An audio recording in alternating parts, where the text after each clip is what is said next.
I'm going to share my screen and see if this comes up. There we are. Yeah. It's pretty awesome. I actually started poking around and reading through it just for my businesses, and I'm not even a writer. So I think some of this information in here, it's what we're all looking for. This one right here, I love it. Why do I charge so much? I just had a conversation with the coach about why we do what we do and how we charge for it. Yeah. So, that's the thing, right? It's so much of this is universal. But the problem with any marketing or anytime you're communicating is if you say this is for everybody, right. This is for every business, you dilute your message and then you please no one. Right. So yeah, I decided, hey, I got a lot of people who subscribe to my stuff who say, listen, I have this totally different type of business, but I love your stuff because about 90% of it applies to me. Right. Well, that's the thing that I'm learning. I've got a mentor myself, so I love that you're coaching.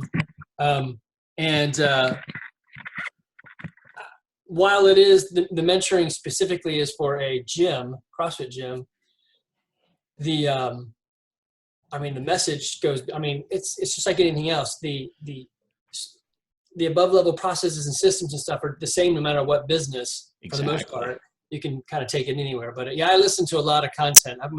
I'll start downloading your podcast and see what kind of stuff's on there. It looks pretty cool. Awesome. Thank you. So now I was curious, so is your main business the gym?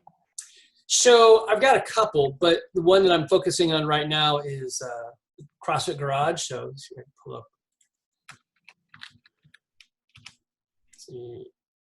Can't see where I'm typing. Because right now you guys are closed, right? I mean, it's the building itself is closed, but we're still open.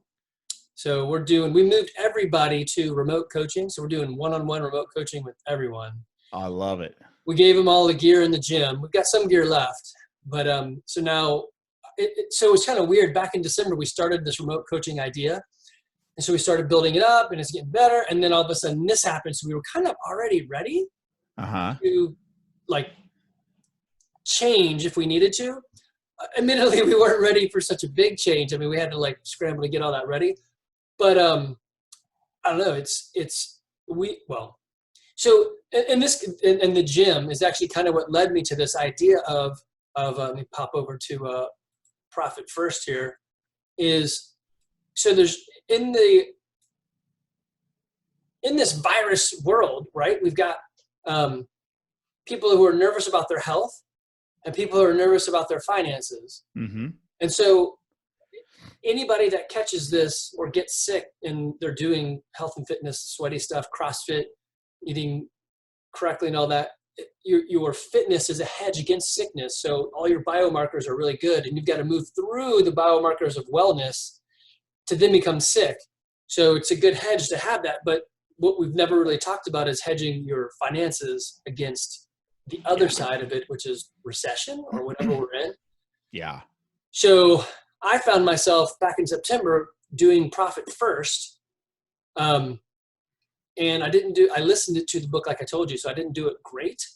And so when I was, really interested in hearing your story, when I was reaching out to say, hey, how can we help members become resilient in a time like this? And it's really get out of debt and build up some cash, which is what I'm learning is what the financial people call tier 1 preparation. So it's not investments. It's just getting your house in order. Yeah. And I thought, wow, I don't really, I've done that on my own, but there is so much out there. And I didn't know until I found Profit First that there was stuff for your business. So that's how I stumbled into it. How did you end up finding Profit First? It was one of those things where I kept hearing the name and, people saying, oh, you got to read this book. This is amazing. And after about 5 mentions, you say, all right, I need to see what this is. I had no idea. By the title, I couldn't quite tell exactly what it was. And I looked it up and man, it couldn't have come at a better time. It is kind of funny, his stuff. So I think you say it Michalowicz, at least. Yeah, Michalowicz, yeah. I did the audible of several of his books. So you go down here, and I didn't know he had a couple more that I need to get a hold of. But I've read these 4. Okay. I haven't read or listened to The Surge, and I know he's got another one. Surge, I think is his last one, his latest one. I read Clockwork and Profit First. I hear Pumpkin Plan is awesome.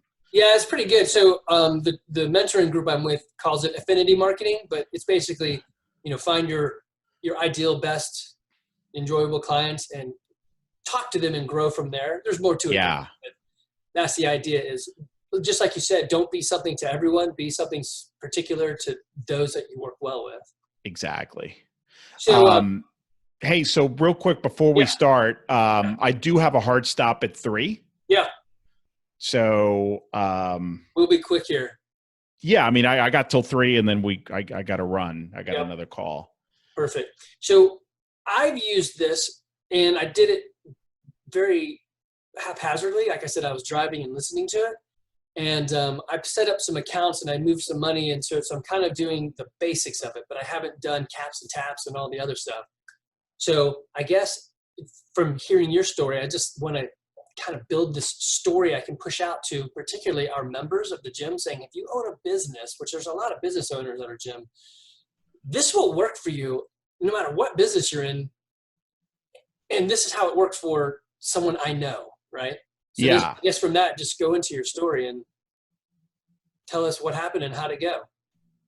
Sure. So I started out as a freelance writer in 2004 while I had a full-time day job. I was software sales, and I built it on the side. In 2006, I went completely full-time freelance. And basically what I did for several years is I wrote marketing materials for software companies. A lot of people don't realize somebody's actually doing that stuff, not the technical manuals, but the white papers, the articles, the blog post, all that stuff that helps sell this product. Somebody's got to do it. And most companies don't really use staff writers, or they don't have enough of that. Sure. So I made a really good living doing that for a while, but I had come from sales, and my sales background enabled me to build and grow that business very, very quickly. This is a business that's typically a bunch of creative people, so they're not really good with sales and marketing. Sure. I had that advantage. So I started mentoring some people who asked for help, and little by little, I realized I really like this stuff. I like the coaching, the mentoring, the teaching. And so I started transitioning into a little bit less writing for clients and more coaching and mentoring on the business side, on growing, running your operation more efficiently, et cetera. What happened is, there were two points that were very difficult. The first was, how do I grow this coaching thing, which is not really paying the bills, when my writing, my core business was paying the bills, but that's also taking all my time. So, how do I do that? And I couldn't make it work. So at one point I made a financial decision. I said, I'm going to, kind of let go of my clients, most of them, so I can have the time to spend building my coaching business, which wasn't really paying the bills the way I needed to. Yep. Right. So I was burning through cash as I did that. Cash that I pretty much didn't have because I was still trying to catch up after the 2008 recession, which hit my freelance business really, really hard. Okay. So I started building it back up, and now it's like burning through cash I didn't have, and, borrowing credit cards, opening up new, credit cards. And my income started going up, but it was highly variable. So for several years, I played this game of variable income. In some months, I'd pay myself really little. I always paid myself something. Sure. Sometimes, I'd go 2-3 months like that. And then eventually I had a great month, and guess what I would do? I would take it all. Right. Right. So it's a vicious cycle that you never, ever get out of. And it just becomes more and more stressful. At the same time, I hate to say this, but I increased my standard of living gradually. It wasn't an overnight thing. And next thing, I find myself in a lot of debt, variable income. I'm caught in this trap, and I just wanted out. Right. That was burning me out. Yeah. Along somewhere around then, this is about 2.5 years ago, I kept hearing the name Profit First book. Oh, this Profit First book is amazing. The title sounded intriguing, but I'm in a business where profit, I don't really know what profit is, because I'm an owner operator. I don't have employees. They're all contractors. So I have a team of 6 people. They're all independent contractors. And all except for one are part-time. The only full-time person, she's pretty much full-time, but she's still an independent contractor. Right. I would hire her as an employee, but she's in Canada, so it doesn't work. Right. In my business, you just take it all. Yeah. And like you pay yourself and then you hope that you can pay your bills after that, right? Sure. As opposed to most entrepreneurs, they actually pay everybody and everything. And then if there's any left over, they pay themselves. I think that describes, that's the business, the gym business I'm in. It's definitely that. The landlord market, I mean, it's, you pay everybody and everything, right? And then and you hope and pray there's some, either way, right. it's a flip side of the problem. It's a flip side of the coin. Okay. Yep. So I don't want people to think, oh, well, it works for both. It does. I had a different problem that the book doesn't address, but it's the same situation. Right. So profit, I'm like, okay, I don't get it, but I kind of, it was a subtitle that did it. Transform your business from a cash eating monster to a money making machine. I'm like, that sounds attractive because I'm in this trap. I got to do something. So here's what I found. Okay. I think it's easy to get into the weeds of profit first when you read the book and get lost and then analysis paralysis sets in and then you do nothing. Yep. All it is a combination of three things. This is my interpretation. It's a combination of pay yourself first. It's this concept we've always heard of. It sounds nice, but we don't do. Right. Combined with the envelope system that your grandmother used to use. Right. Combined with Parkinson's law. Yeah. Parkinson's law, quite simply, is the time or the resources expand based on what you need. So if you have a lot of money come in, your lifestyle, standard of living, your expenses, all that rises up to meet that income. You know, the way Mike Michalowicz talks about it is plates of food. If you use smaller plates, this has been proven, as you know, Andy, you eat less. Okay. Well, it's funny when he used that analogy and now you're using it. So part of our CrossFit business is sweat and nutrition. And so we teach them, it's actually very similar to profit first or the ideas of getting out of debt and things like that. Shrink your plate. And they're like, well, yeah, that's what we do. We shrink. Yeah. So yeah, I mean, totally. It sounds simple, but it works. So I didn't have the discipline because my income was variable and it's so easy to justify, hey, listen, I've been living off ramen. I just got a good month. I'm taking it. I'm rewarding myself. So it's that combination of those three concepts.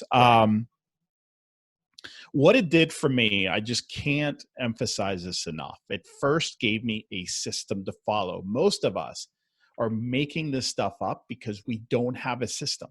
The system is basically what I just described to you. Right. Pay everybody and then hope there's something left over. But there is zero system. I think most of us are secretly screaming for something to follow, something we can trust that, look, I don't see it right now, but I trust that if I follow this, the path will appear, the right path. So it gave me that. It gave me something that twice a month I can go boom, boom, boom, boom, boom, boom, boom, and just trust that things are working out. And you start seeing it very quickly. Wow, they are working out, which feeds your motivation, which causes you to continue to act and implement the right way, which gives you better results because you start seeing the progress. And next thing you know, you're like, I mean, profit first days are the 10th and 25th of every month. And honestly, you can do it whenever you want. Yeah. I do mine on the first. Well, actually, it's whenever my bookkeeper gives us the P&L. So it's like the 6th and the 7th, and I do it all right then. There you go. Yeah. I just stuck with the 10th and 25th. It works for me. Those are my favorite days of the month. I hate to say it. Right. Oh, yeah. Those are like Christmas for me. And there's nothing, I'm not buying anything. They're just, it's glorious. I can't describe it. So here's what it did. It gave me the system, number one. Number two, it taught me the importance of buffers. So going to the envelope system, you're essentially making allocations. You take all your cash. It's not an envelope because that almost scared me when they're like, it's technology. It's different bank accounts. It's digital envelopes. Yeah, right. So here's what happens. All your cash, all your revenue goes into one main bucket. Twice a month, you pick the days. I do the 10th and 25th. You empty that bucket into individual smaller buckets. Right. Okay. And you've got to read the book, but there's profit, owner's compensation, operating expenses, and taxes. Yep. By the way, that was another source of serious stress and pain, like my quarterly tax payments. Right. I mean, I would lose sleep over that. Now I actually write the check early. I'm like, this is great. I love it. So you dump it based on certain allocations that you've determined, and I got a whole system for that because I've adapted profit first to meet. Right. Yeah, they have a general framework, and then you have to tweak it a bit. You have to tweak it. People say, "Oh, but those percentages don't work for me." You know what? Start where you are. Right. Like with operating, here's what I did with operating. Like he suggests this, but I was here. Yeah. So what I did is I first cut my expenses to the bone. It still didn't get me there. So you know what? Let's meet where I am. Yeah, yeah. And then I can always bring it down if I need to. You know what I'm saying? Right. Like, so start with, do your best to cut the fat and then start there. And then little by little with all your allocations, raise them by 1 percentage point or decrease them by 1 percentage point. So it's all about incremental so you don't feel it. I started by allocating 1% to profit. That's all I could. That's all exactly I could afford. What I did. Yeah. Right. And I had like the first profit. Well, we'll talk about distributions, but I was able to buy myself a nice pair of headphones. You know, I think it's so the other book, that Toilet Paper Entrepreneur, is doing more with less. I love it. So in this virus scenario, I'm cutting all these expenses, and it's funny that I'm able to run the gym. Not even going to the gym and paying my coaches more by cutting all this. I'm like, why did I have that in the first place? So I cut that stuff. And then, like you said, so I did get a little bit caught up, and he's like, find a bank you can barely get into that doesn't even have the internet. So it's hard to get the money. I'm like, how about I just open up an account in my same bank and I just exercise self-restraint, which I know is not what most people would do. Yeah. But I'm like, that I'll do. So I opened up 3 accounts, profit or gym profit, owner compensation, and taxes. And I just said, I'm going to put 1% in each of those and see what happens. And the second month, I was like you said, I was like, this is great. I can't wait to get to the 6 so I could do it, you know? And now with this crazy virus thing, I actually have money that wasn't intended for this, but I can use it to float or move this business along because of the practice, right? Absolutely. Well, that actually leads me to the other thing. It was the discipline. The second thing was buffers. So what was happening is that I didn't have an owner's compensation account. So here's what I decided to do. I said, all right, I'm going to dump a certain percentage twice a month from the main bucket into owner's compensation. I'm going to pay myself a fixed salary. Right. Twice a month, a paycheck. I don't do payroll. I do a draw, but it doesn't really matter. You can do either. Same thing. Yeah. The point was, I take it and it has nothing to do with the balance in that account. It's a number that I've predetermined I'm going to take twice a month. That's right. If there could be $100,000 in there, I'm not going to say, well, no, I take it. I take what I've decided to do. The rest stays in there. And you know what that is? That's a buffer. Right. So right now, I got almost 2 months worth of my salary in that account going into this financial mess, you know, this bad economy. Okay. Before I would have been sweating bullets. That's right. So buffers in my operating account so that I could keep my team. I've already told my team, listen, as of right now, business as usual. We're going to watch expenses, of course, but you guys are all good. I need you. I'm investing in you. Okay.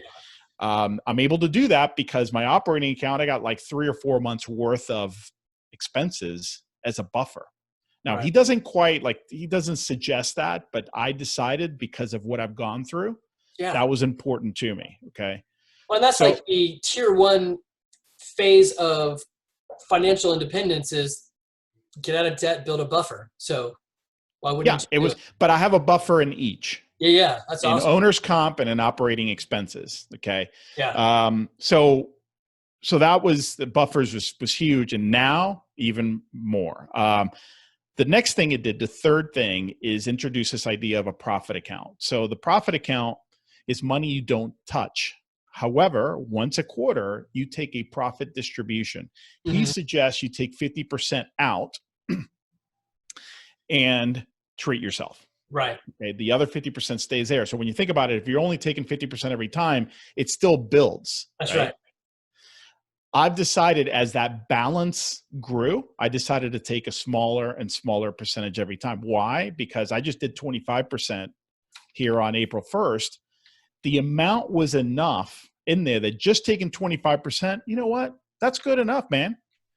My business is such that I can't really sell that asset when I want out. So I don't have a really great exit strategy, and I'm okay with that.